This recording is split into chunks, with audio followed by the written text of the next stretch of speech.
First இந்த recipe பண்றதுக்கு நான் 1 கப் அளவுக்கு அரிசி மாவு எடுத்திருக்கேன். இது ஒரு பாத்திரத்துல சேர்த்துக்கலாம். இதை வந்து நான் கடையில வாங்கிட்டு வந்த அரிசி மாவு தான். ஒருவேளை நீங்க வீட்டுல அரைச்ச அரிசி மாவா இருந்துச்சு அப்படின்னா ஒரு வாட்டி லேசா வறுத்துட்டு அதுக்கப்புறம் சேர்த்துக்கோங்க. அப்பதான் முறுக்கு நல்லா கிறிஸ்பியா இருக்கும். இதுக்கு 1/2 கப் அளவுக்கு கடலை மாவு சேர்த்துக்கோங்க. இது கூடவே 1/4 கப் அளவுக்கு பொட்டுக்கடலை மாவு சேர்த்துக்கோங்க. இதுக்கு தேவையான அளவுக்கு உப்பு சேர்த்துட்டு 1 டீஸ்பூன் வரமிளகாய் தூள், 1/4 டீஸ்பூன் மஞ்சள் தூள், 1/4 டீஸ்பூன் பெருங்காயத்தூள், 1 டீஸ்பூன் அளவுக்கு வெள்ளை எள்ளு எடுத்திருக்கேன். நீங்க வெள்ளை எள்ளு கருப்பு எள்ளு எது வேணாலும் சேர்த்துக்கலாம். அப்படி இல்லைன்னா சீரகம் கூட சேர்த்துக்கலாம். சூப்பரா இருக்கும். இதெல்லாம் ஒன்று சேர நல்லா ஃபர்ஸ்ட் கலந்துக்கலாம். மாவு நல்லா கலந்ததுக்கு அப்புறம் இதுல நல்லா சூடான எண்ணெய் நல்லா 1/2 டேபிள் ஸ்பூன் எடுத்திருக்கேன். இது உள்ள சேர்த்துக்கலாம். சேர்த்துட்டு இதை நல்லா இந்த எண்ணெயோட சேர்த்துட்டு நல்லா தேய்ச்சி விட்டு நல்லா ஃபர்ஸ்ட் மாவு கலந்து நம்ம எடுத்துக்கலாம். இந்த மாதிரி எண்ணெய் சூடா சேர்த்துட்டு நம்ம செய்யும் போது முறுக்கு நல்லா கிறிஸ்பியா இருக்கும். அதே சமயம் பொரிச்சு நம்ம எடுக்கும்போது எதுவும் முறுக்கு வந்து எண்ணெய் குடிக்காது, ரொம்ப நல்லா டேஸ்டா வரும். தேய்ச்சி விட்டுட்டு நல்லா ஒன்று சேர வர அளவுக்கு ஃபர்ஸ்ட் மாவை கலந்ததுக்கு அப்புறம் நம்ம தண்ணி சேர்த்துட்டு பிசைஞ்சிக்கலாம்.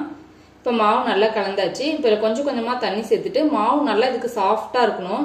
நார்மலா நம்ம செய்யற முறுக்கு மாவை விட இது கொஞ்சம் நல்லா இன்னும் சாஃப்டா இருக்கணும். அப்பதான் வந்து நம்மளுக்கு நல்ல கிறிஸ்பியாவும் வரும், நம்மளுக்கு பிழிஞ்சு விடுறதுக்கும் நல்லா இருக்கும், டேஸ்டாவும் இருக்கும்.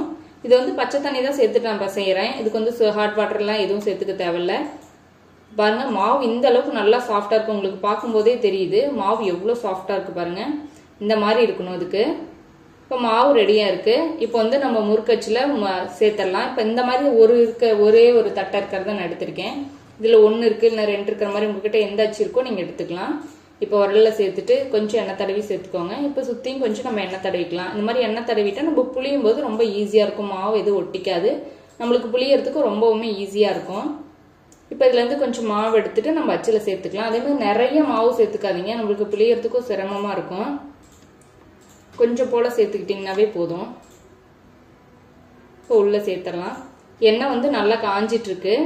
இப்போ வந்து நம்ம டைரக்டா எண்ணெயிலே வந்து இதை பிழிஞ்சு விட்டுறலாம். வச்சுட்டு நல்லா பார்த்து கவனமா பிழிஞ்சு விடுங்க. கொஞ்சம் மேலாப்புல தூக்கிட்டு அதுக்கப்புறம் நீங்க பிழிஞ்சு விட்டீங்கன்னா நம்மளுக்கு வந்து பிழியறதுக்கு ஈஸியா வரும். டைரக்டா கீழே இருந்தே பண்ணீங்கன்னா கையில ஆவி பட்டுரும். இதே மேல இருந்து பிழிஞ்சு விட்டீங்கன்னா ரொம்ப ஈஸியா வரும். அவ்வளவுதான், ரொம்ப ஈஸியா பிழிஞ்சாச்சு. போட்ட உடனேவும் அதே மாதிரி கலந்து விடாதீங்க. அது வந்து எல்லாத்துலயும் கரண்டிலாம் அப்படியே ஒட்டிக்கும். கொஞ்சம் 30 செகண்ட் நல்லா வெந்ததுக்கு அப்புறம் அதுக்கப்புறம் நம்ம திருப்பி போட்டுக்கலாம். 2 பக்கமே நல்லா திருப்பி போட்டு நல்லா பபிள்ஸ் எல்லாம் அடங்கினதுக்கு அப்புறம் நல்லா கிறிஸ்பியானதுக்கு அப்புறம் நம்ம வெளியில எடுத்துக்கலாம். நல்லா எண்ணெய் சூடானதுக்கு அப்புறம் நல்லா பிழிஞ்சு விட்டுட்டு நம்ம வெந்ததுக்கு அப்புறம் வந்து கொஞ்சம் வந்து ஃப்ளேமை குறைச்சிக்கலாம், இல்லைன்னா தீஞ்ச மாதிரி ஆயிரும். அவ்வளவுதாங்க, நம்ம சூப்பரான முள்ளு முறுக்கு ரெடி ஆயிடுச்சு. இது பிளேட்ல எடுத்து வச்சுக்கலாம். இதே மாதிரி எல்லா மாவையும் வந்து நம்ம பிழிஞ்சு எடுத்துக்கலாம். நம்ம சூப்பரான முறுக்கு ரெடி ஆயிருச்சு.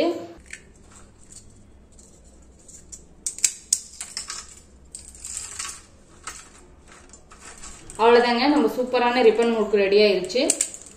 பாருங்க, உடச்சு காட்டுறேன், எவ்வளவு நல்லா கிறிஸ்பியா இருக்கு.